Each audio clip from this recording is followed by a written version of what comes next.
ونيتنا في نيتهم وعملنا في أعمالهم وأخلاقنا في أخلاقهم وإلى حضرة النبي وآل النبي بسر الفاتحة.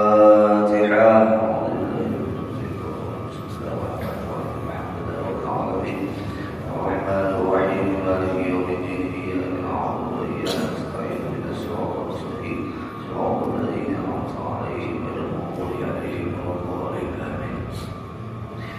السلام عليكم ورحمة الله وبركاته. الحمد لله.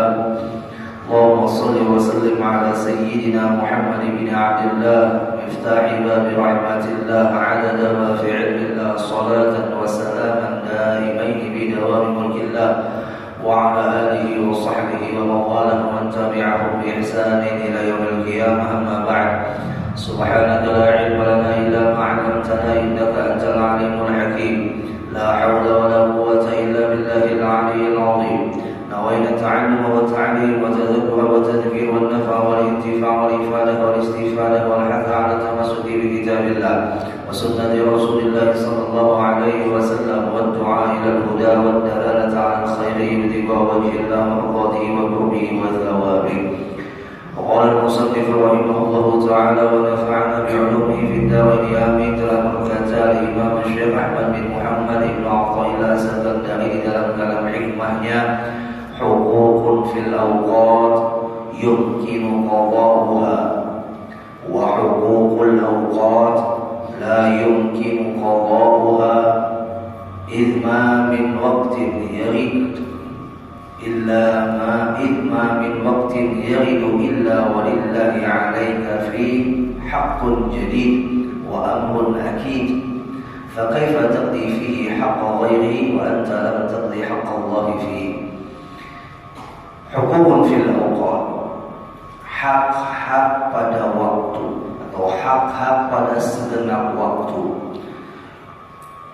Yumkinu qada'uha, memungkinkan baginya untuk mengqadanya. Wa huququl awqat, dan hak-hak waktu. La yumkinu qada'uha, tidak memungkinkan baginya untuk mengqadanya. Jadi ada hak-hak pada waktu, ada hak-hak itu waktu. Ada perbedaan. Kalau hak-hak pada waktu berarti yang ada di dalam waktu itu ada sesuatu yang terkait, yang apabila kita terlewatkan, kita masih bisa untuk membayarnya. Namun ada hak pada hak waktu. Nah, bedanya, yang satu hak pada waktu, yang satunya hak waktu. Nah, ada hak waktu yang kadang memungkinkan untuk kita mengqadha dan membayarnya. Hak pada waktu, hak di dalam waktu yang memungkinkan kita masih untuk bisa mengqadhanya adalah salat, kewajiban atau ibadah sunnah yang terkait pada waktu dan waktu itu sudah terlewatkan. Ibadah yang terkait pada waktu selain salat wajib yang diwajibkan kepada kita, juga ibadah-ibadah wajib yang lainnya seperti puasa, dan juga ibadah sunnah yang lainnya yang terkait dengan waktu seperti sholat sunnah witir, sholat sunnah duha, sholat sunnah tarawih yang terikat pada waktu. Dan apabila kita melewatkan sembahyang di waktu itu, dan kita masih diberi kesempatan pada waktu ini, maka memungkinkan bagi kita masih untuk bisa membayarnya, mengqadhanya. Dan hukum mengqadha yang wajib adalah hukumnya wajib. Sedangkan hukum mengqadha yang sunnah, hukumnya sunnah. Jadi yang sunnah pun bisa diqadha, Yang sunnah bisa diqadha adalah sembahyang sunnahnya itu terikat kepada waktu, yang memiliki waktu. Seperti sembahyang witir, tarawih, sembahyang sunnah duha.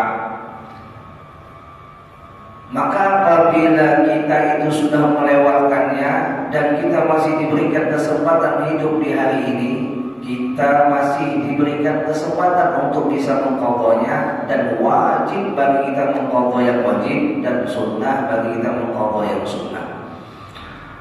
Maka Bapak Ibu jamaah rahimakumullah wa azabakumullah, harus kita pahami bahwa yang namanya sembahyang yang pernah kita tinggalkan, mungkin di antara kita tak sanggup menghitung berapa bilangan yang kita pernah tinggalkan itu sembahyang, maka wajib tetap kita membayarnya, baik dengan dikira-kira ataupun dengan dipukul rata dengan setiap habis sembahyang wajib atau sebelum sembahyang wajib kita isi dengan qadhaan sholat tersebut. Karena apabila tidak kita bayar, tidak kita qadhai sembahyang bahari, menunjukkan satu, tidak ada keseriusan kita untuk berubah, tidak ada keseriusan kita untuk menyesalinya, dan tidak ada keseriusan kita untuk membayarnya sebagai hutang kita kepada Allah. Munnya mati ada syarat membayari qadhaan sembahyang, maka tetap kita dituntut oleh Allah. Hutang lawan manusianya di akhirat diperkarakan oleh Allah, apalagi hutang dengan Allah. Ustaz, dulu 25 tahun saya nggak sembahyang. Kalau sidin 25 tahunnya sebelum sidin hijrah ini dulunya agama bukan Islam, masuk Islam baru umur umpama 30 tahun, 40 tahun misalnya, karena itu mukallaf lah. 40 tahun misalnya masuk Islam, 25 tahun dari sembahyang, waktu hukum akil balignya, maka kayak Ustaz, maka masuk Islamnya tidak dituntut untuk mengqadha sembahyang. Bagi orang yang sebelumnya kafir, tapi bagi sebelumnya kayak kita sudah Islam, ya, mulai akil balik sampai umpama umur 40 tahun gak ada pernah sembahyang, dan di umur 40 tahun baru sadar, maka wajib dia membayari daripada sembahyangnya yang dia tinggal. Dan dia kalau menghitungnya tadi ujiannya 25 tahun kali ya. Yuk, ada matematika yang ada di sini. Sehari itu 5 waktu kali 25 tahun, berapa kali sembahyang yang ditinggalkannya, dan wajib dibayar. Supaya nyaman membayari qadhaan, isilah waktu sembahyang sunnah itu dengan qadhaan. Bahkan menurut ulama yang mu'tamad, sembahyang sunnahnya itu tidak diterima alias tidak sah apabila belum dia membayari qadhaan sembahyangnya. Dihadapkan yang wajib dan dengan yang sunnah, maka dahulukan yang wajib. Dan yang wajib adalah membayari hutang sembahyang. Saya biar habis sembahyang subuh ya kan, ada pengajian, lalu pian ada waktu yang dalam artian keadaan didesak oleh sesuatu yang lainnya, lakukan sembahyang qadhaan supaya jangan menimbulkan fitnah. Sembahyangnya di rumah, jangan di masjid. Karena sampai orang apa ini sembahyang sunnah habis subuh, atau dia habis sembahyang zuhur, sebelum sembahyang zuhur orang menyunat pian mengqadha. Satu waktu saja biar kau menggawi 2 qadhaan, 2 kali sembahyang zuhur yang pernah biar tinggalkan, kali aja tuh setiap hari harus diqadha. Ya, insyaallah terbayar juga. Tapi munnya ada di qadha dituntut. Gak ada istighfar bagi orang yang meninggalkan sembahyang. Bahkan ada 2 kriteria. Satu, orang yang meninggalkan sembahyang karena tidak sengaja, karena ada sholat seperti ketiduran, seperti gila, ya kan? Untuk yang dibenarkan dia itu memang meninggalkan sembahyang tanpa ada unsur sengaja, itu pun tetap wajib dia mengqadhanya, tapi tidak digasak. Tapi bagi orang yang meninggalkan sembahyang dengan sengaja, dia digasak. Umpama nih, subuhnya melandau, ya kan? Subuh melandau, bangun waktu duha, ya kan? Bangun waktu duha. Maka dia melakukan sembahyang qoqohan subuh, didahulukan bagi dia yang sengaja meninggalkan sembahyang subuh dengan niat guringnya bangun jam 8. Niat guringnya sudah bukan niat guring ibadah, niat guringnya niat melandau. Maka niat guring niat melandaunya ini dia wajib bangun subuh langsung melaksanakan qoqohannya. Dituntut berdosa ini menunda. Kalau bagi orang yang meninggalkan sembahyang tanpa unsur sengaja, guring duanya tapi niatnya beda dengan niat yang awal tadi. Yang awal niat sengaja kada bangun, yang ini niatnya sengaja untuk bangun, tapi kada sengaja ia meninggalkan waktu di waktu yang ia inginkan untuk bangun, yaitu waktu subuh. Melandau juga akhirnya, maka untuk mengqadhanya tidak dituntut untuk langsung disegerakan. Di perbedaannya.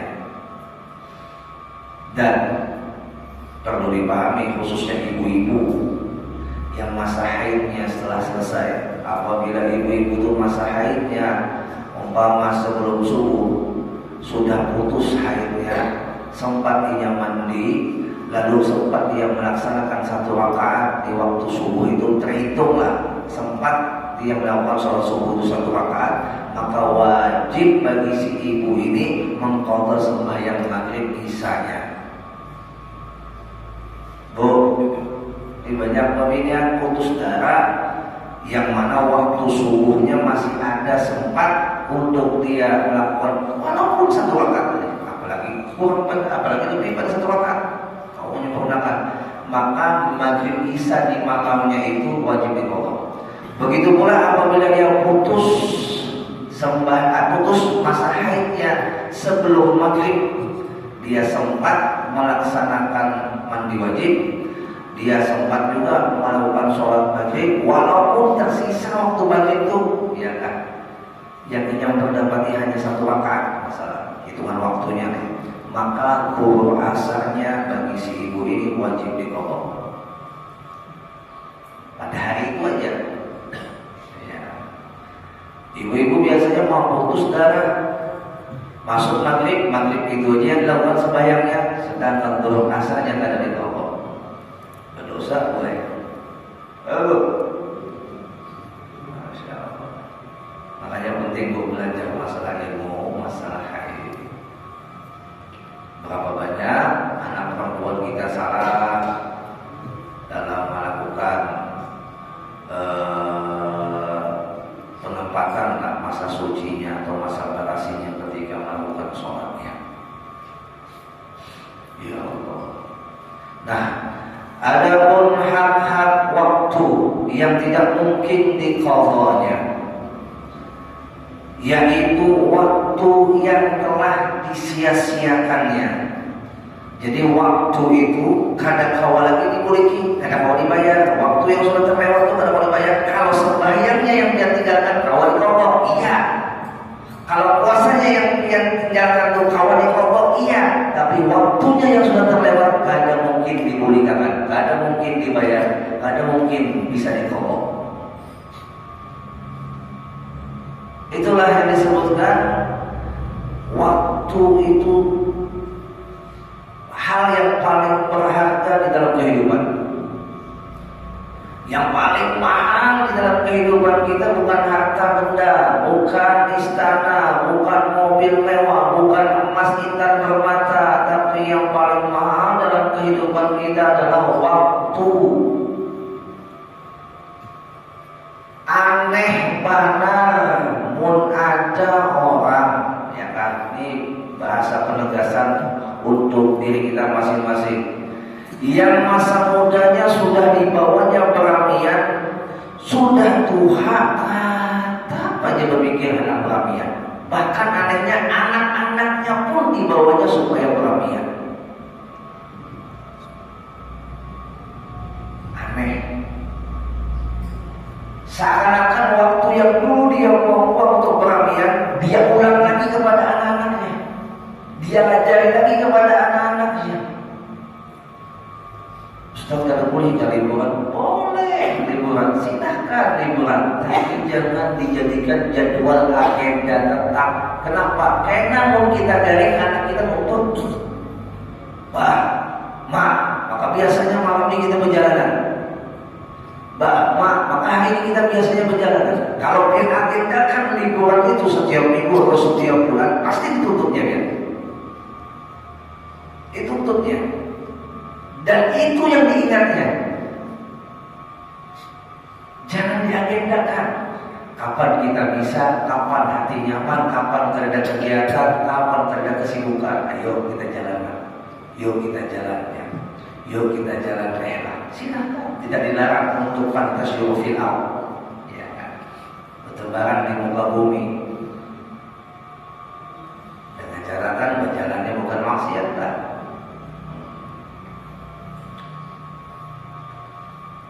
Ya, kita itu kadang menghitung dengan cara matematika kita, tapi kadang memakai matematikanya Allah. Matematika kita ini contohnya bersikap kuantitatif, sedangkan matematika Allah itu contoh bersikap kualitatif.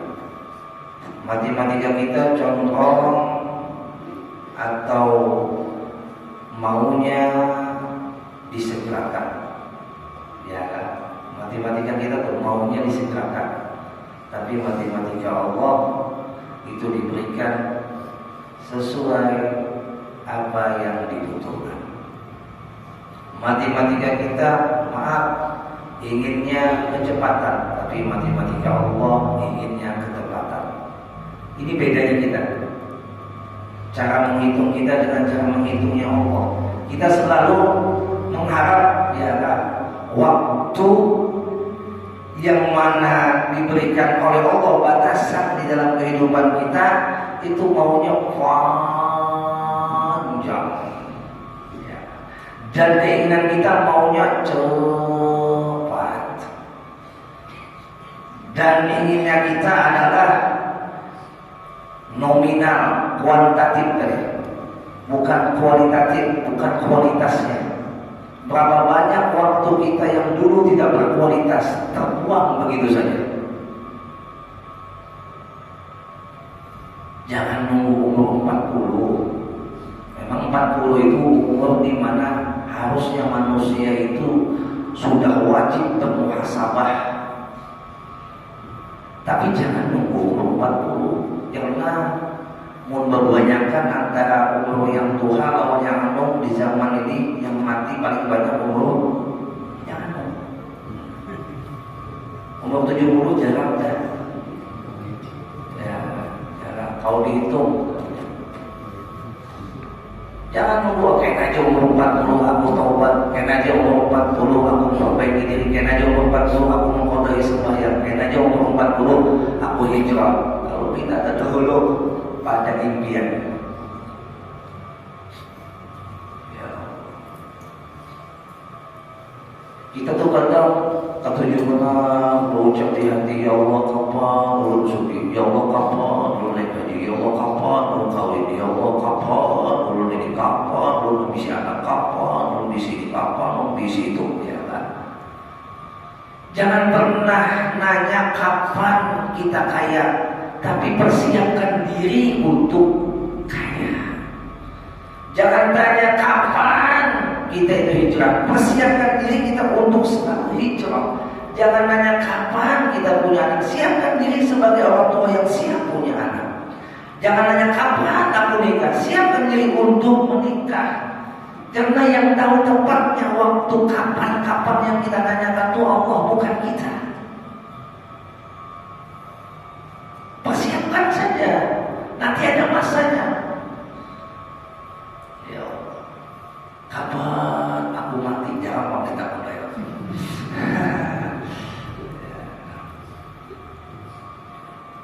Bapak Ibu jamaah rahimakumullah, maka waktu yang terbuang tidak akan bisa lagi kita perdapati ataupun kita dapatkan kembali.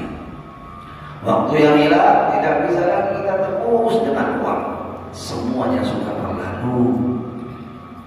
Jadi setiap masa lalu yang kita pernah lalui itu jadikan pembelajaran dan perbandingan. Perbandingan kita itu dengan masa lalu kita. Tidak usah kita membandingkan diri kita dengan orang lain. Bandingkan aja diri kita dengan masa lalu kita. Hari ini ada nggak perubahan yang sudah kita dapatkan? Aku dulu kada penyembahyang, hari ini harusnya penyembahyang.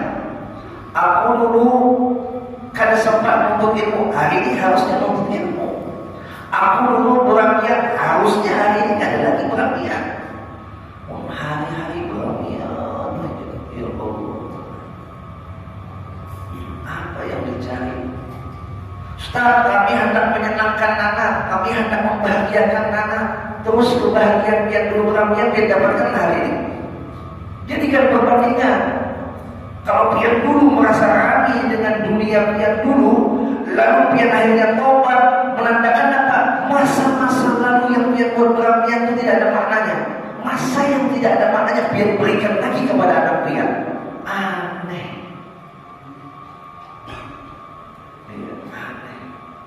Ini ada tahu dunia luar, biar perkenalkan dunia luar. Ini ada tahu dunia malam minggu, biar perkenalkan dunia malam minggu. Kalau bisa, kalau kita akan liburan, usahakan waktunya jangan tasyabuh dengan liburan orang ahli maksiat. Usahakan, jangan tasyabuh, jangan sama dengan liburan orang ahli maksiat. Waktunya pun kalau bisa diubah, dibedakan. Orang malam mingguan, kita liburannya umpama di malam Rabu, malam Kamis, malam Jumat, malam Sabtu, masalah. Ya. Diubah, jangan disamakan. Kenapa? Apabila kita samakan, kita bawa anak kita melihat dunia malam minggu dan kayak apa. Ya melihat orang di balak malam minggu, orang berjalanan balak, mau itu berboncengan balak. Ya. Salah satu faktor Majelis Asia Rasulullah Barat diadakan malam minggu, alasan dan tujuannya oleh Abu ya supaya ikam melawan anak-anak ikam di sini jangan lagi berjalan malam mingguan.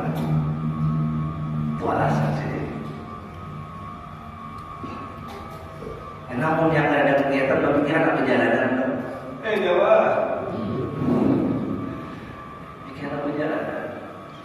Bukan dilarang berjalan, cuma apabila dia berjalan di waktu yang sama dengan ahli maksiat, walaupun dia tidak melakukan maksiat, setidaknya dia tak gabung melawan waktu orang yang sedang melakukan maksiat, dan dia sedang apa orang Banjar itu menyerawet,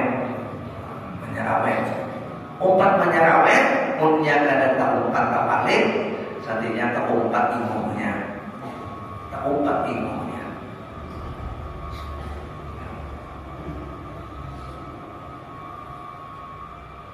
Di malam minggu gue mau anak mereka berjalan, bawa berjalan ke majelis. Berjalan firman, kata gaul bapak, kata gaul bapak. Enak kayak di malam yang lain kita berjalan. Pokoknya jangan malam minggu nak, malam yang lain kita berjalan. Kenapa pak? Mama kadang tujuh orang banyak sakit kepala. Oh alasan banyak aja. Ya, kadang tujuh macet jalan, malam pahit, habis bensin di jalan. Oh mau pelit bukan masalah pelit, uyuh di jalan, umpama hendak berjalan ke daerah Matapurat atau daerah Binuang atau daerah Muntai, ini juga benar lah. Muliang nanti Banjar jalan, pulang habis isya jalan macet sampai di Tampol jam 10 tutup sudah. Ya. Atau sampai di Tampol jam 9 juga. Ya. masuk parkirannya berapa jam? Hajat nanti kita cari waktu yang lain. Kita ini fitrahnya memang ketujuh berjalan, ketujuh rela, ketujuh mencari suasana baru, fitrahnya kita. Tinggal waktunya aja dibedakan, jangan tasyabbuh. Kenapa kita kadang boleh merayakan malam tahun baru? Karena tasyabbuhnya itu. Ya, tasyabbuh malam itu malam orang-orang yang melakukan maksiat lebih banyak daripada orang yang melakukan taat.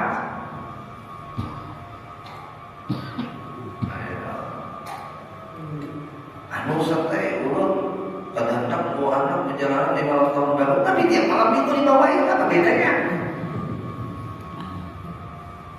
Itu tiap tahun, tiap minggu. Ya, Bapak Ibu jamaah rahimakumullah atau coba kita berpikir melihat masa lalu kita. Kita yang beramal yang dulu itu adalah hasilnya, itu aja. Adalah hasilnya, adalah manfaatnya, adalah kebahagiaan yang kita dapat. Dan kita alhamdulillah diberikan oleh Allah rasa menyesal daripada waktu yang sudah terbuang. Jangannya waktu itu kita belajar ujung-ujung, beramal ujung-ujung. Mungkin hari ini kita sudah menikmati makom yang keberapa levelnya. Subhanallah, ibaratkan orang kuliah sudah S3 sama. Ya. Tapi ya tadi Bapak Ibu, kalau dia tidak menjadikan masa lalu itu sebuah pembelajaran dan perbandingan, maka dia katakan hijrah dan menyesal itu tidak ada maknanya, karena tidak ada perubahan. Jadi hari kemarin adalah sebagai pembelajaran dan perbandingan, hari sekarang adalah sebagai kenyataan yang harus kita lakukan. Apa yang harus kita lakukan? Pertama, membayani sesuatu yang sudah kita tinggalkan, seperti sholat kita. Habis itu dosa-dosa kita taubati, kita sesali. Alhamdulillah kita masih diberi kesempatan hari ini. Habis itu pulang, besok adalah misteri. Kenapa Allah jadikan kematian itu misteri? Tidak dikasih tahu kepada kita supaya kita itu menjalani hidup kadang terbebani atau tidak dihantui oleh kematian. Biar kita menjalannya enjoy, santai, relax, tapi tetap perhatian dengan yang namanya ketidakpastian akan waktu kapan kita mati. Karena sesuatu yang surprise, apabila dia mendapatkan yang baik, dia akan bahagianya luar biasa. Tapi kalau surprise-nya tidak baik, ya apa-apa. Dan dia meninggal dalam keadaan alhamdulillah kita. Jadi masa lalu pembelajaran, perbandingan, masa sekarang adalah kenyataan untuk menabusi hutang-hutang yang wajib kita bayar. Habis itu masa akan datang adalah sebuah misteri yang mana kita harus menyiapkan. Ibaratkan ke jalan itu sudah persiapan mobilnya, bensinnya, cek remnya, cek keadaan mobilnya, bawa duitnya, ya. Kayak itu juga hari ini kita melakukan sesuatu untuk persiapan besok yang lebih baik. Jadilah orang yang lebih baik dari hari kemarin. Gak usah mengimpikan menjadi orang yang lebih baik daripada orang lain. Cukup menjadi yang lebih baik dari hari kemarin. Kita adalah orang yang bahagia. Cukup itu aja.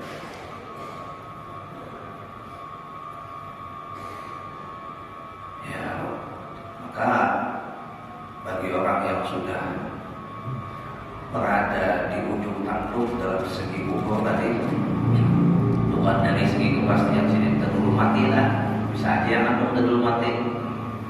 Dari segi kubur sudah tua, 40 lebih sudah, masih memikirkan dunia.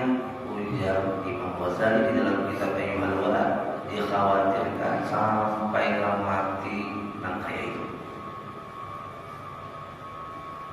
Sudah lewat pada 40 masih pikirkan dunia, maka dikhawatirkan sampai mati nanti. Itu dikhawatirkan, bukan dipastikan.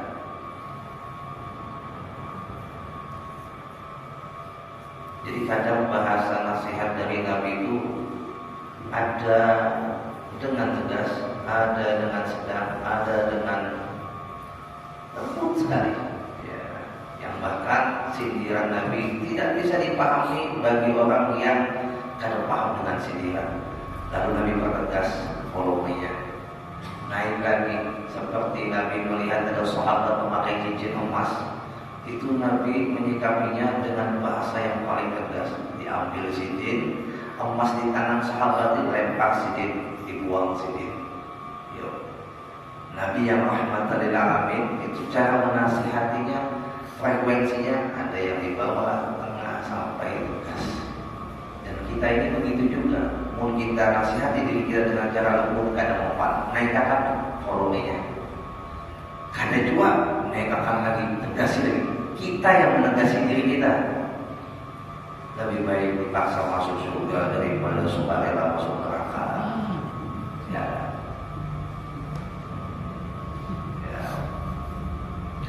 Lalu lagi kata Imam Ibn Athaillah, idma min waqtin yaridu illa walillahi alaika fihi haqqun jadidun wa amrun akidun. Karena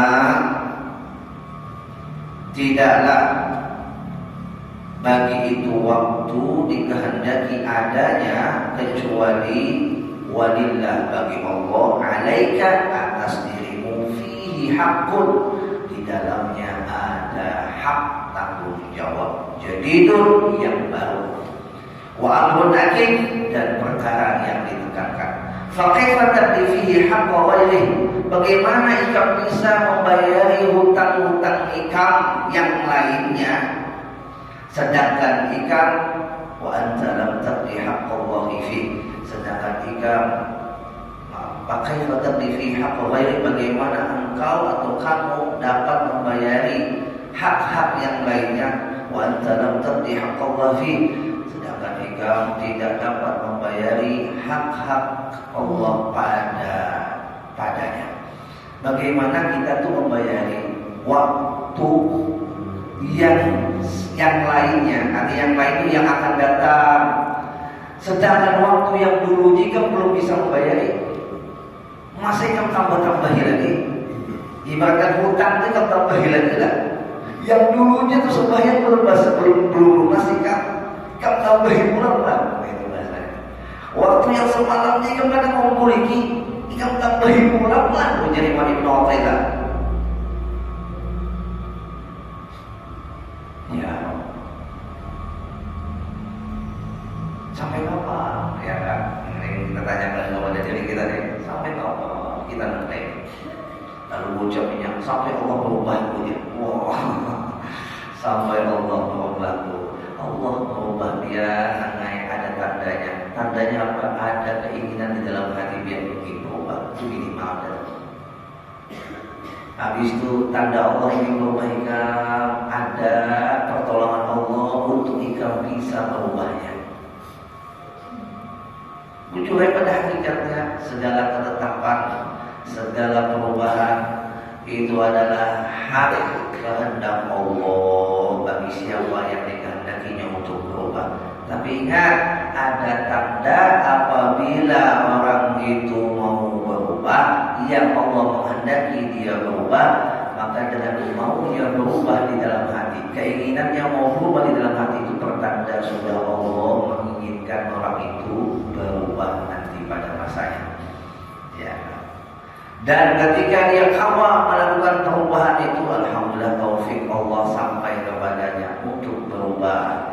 Waliyadzubillah bagi orang yang ada dapat itu. Waliyadzubillah bagi orang yang tidak diberikan oleh Allah kesempatan untuk menyesali di masa lalunya, yang masa lalunya itu sudah disia-siakannya.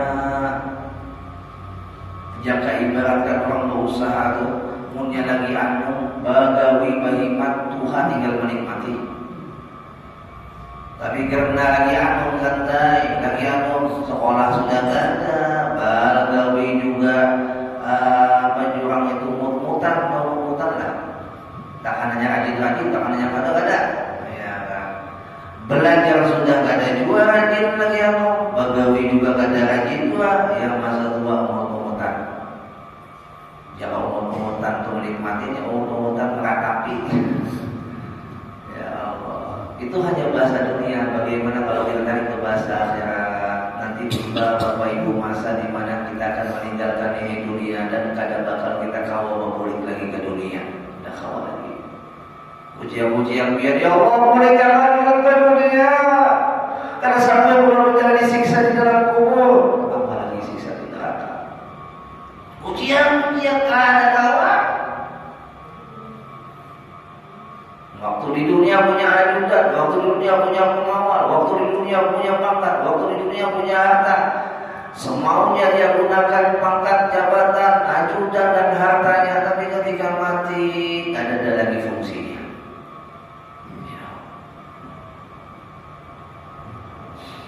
Nah, Bapak Ibu jamaah rahimakumullah wa astaghfirullah.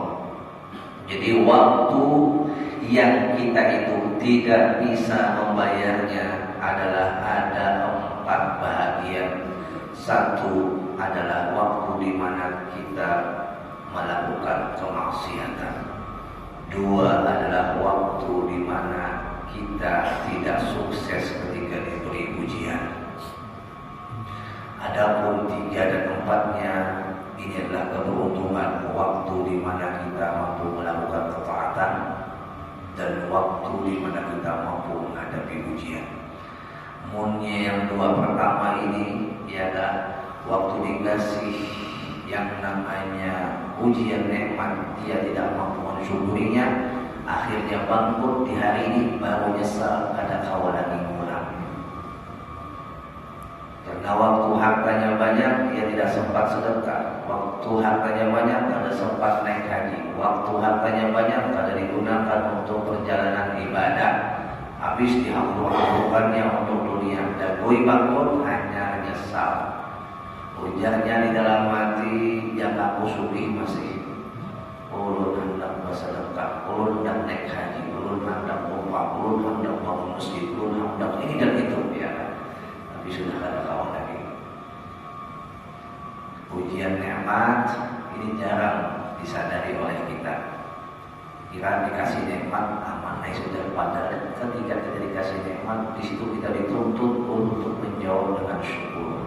Apabila kita kadang mensyukurinya, terputus itu nikmat, kadang kawan lagi kita mengambil jatah untuk amal ibadah syukur atas itu nikmat. Ada awal lagi dah. Di situ lagi di masa di mana kita melakukan maksiat, dengan kata Imam Syekh Ibnu Rajab, waktu yang paling musibah, waktu yang paling sial bagi orang itu adalah ketika dikasih waktu dia isi dengan maksiat. Itulah waktu terburuk bagi hidupnya. Jadi waktu yang paling terburuk bagi hidup seseorang apabila waktunya digunakan untuk maksiat, itu waktu yang terburuk baginya. Dan waktu yang diberikan oleh Allah itu di masa mudanya dia gunakan dengan maksiat, kadang kau lagi dibolehki. Tapi taubatnya kawan, waktunya ada kawan. Biar nih, ulun sudah membawa jamaah waktu nangis ini. Kenapa jadi nangis nih? Aku di sini, maaf aja panglah diri lawan buah nikam. Ikam ni anu kau tulang umrah. Aku menyesal hanya Tuhan, hanya terbuka hati naik umrah. Ya kawan, apa boleh bisa aku umrah di anu. Kenapa? Waktu Tuhan ada kawan lagi berhikmat. Waktu Tuhan ada kawan lagi melaju melakukan ibadah. Teman umut terlambat tahu suruh ujar sini ini. Menjawab untung jualnya yang masih diberikan kesempatan. Ayo dia syukuri yang ada.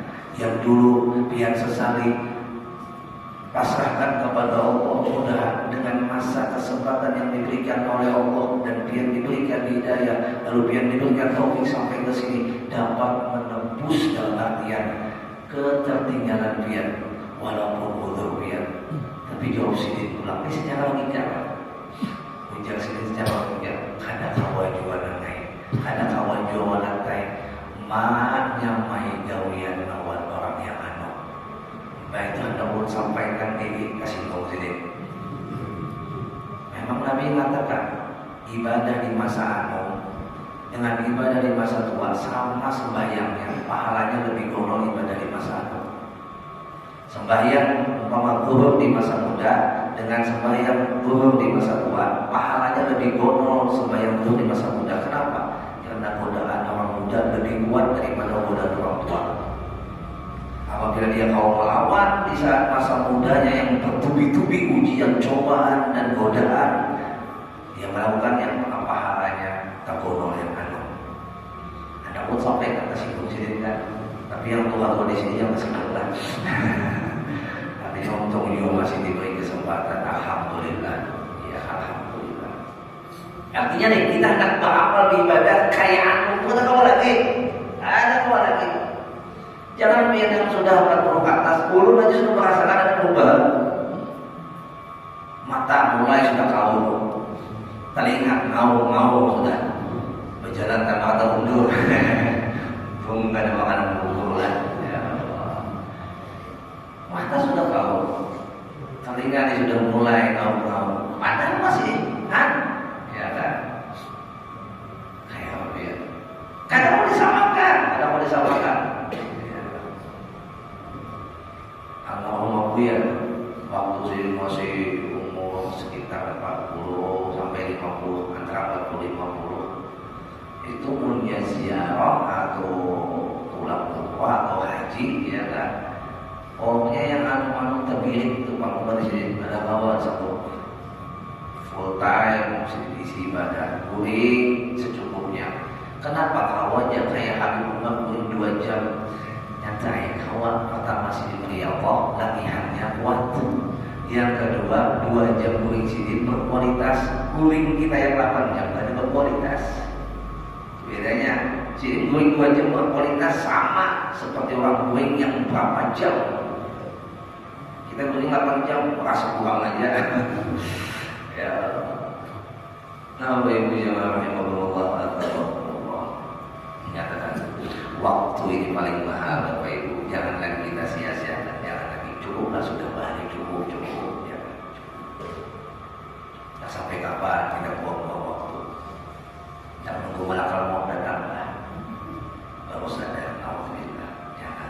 Yuk, sembahyang kita bahari yang pernah kita tinggalkan. Qadha, niatkan mulai hari ini. Qadha. Apalagi jelas sudah banyak meninggalkan masalah sembahyang wajib, ayo diqadhoi, jangan diqadhoi. Ya Allah. Kesimpulan daripada kalam hikmah Imam Ibnu Athaillah pada subuh ini adalah janganlah kita menyia-nyiakan pemberian Allah yang berupa waktu. Allah sang pemilik waktu. Maka oleh hal itu, kapan saja waktu itu bisa diambil oleh Allah.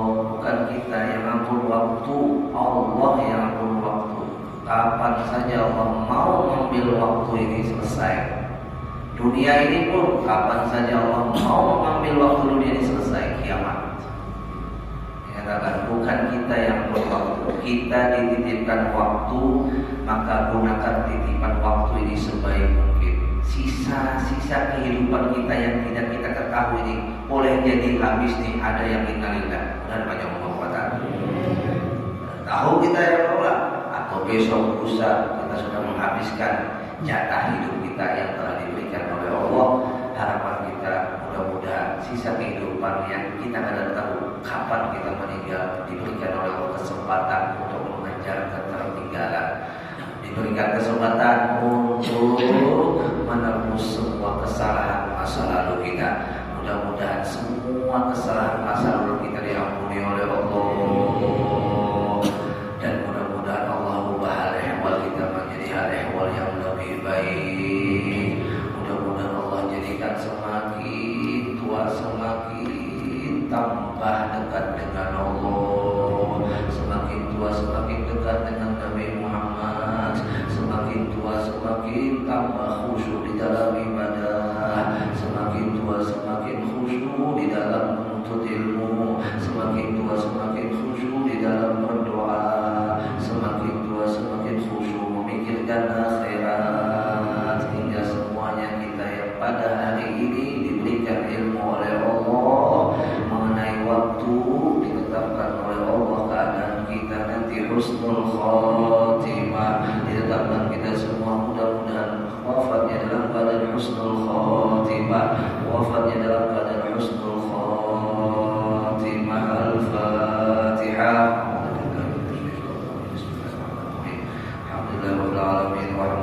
مالك يوم الدين إياك نعبد وإياك نستعين اهدنا الصراط المستقيم صراط الذين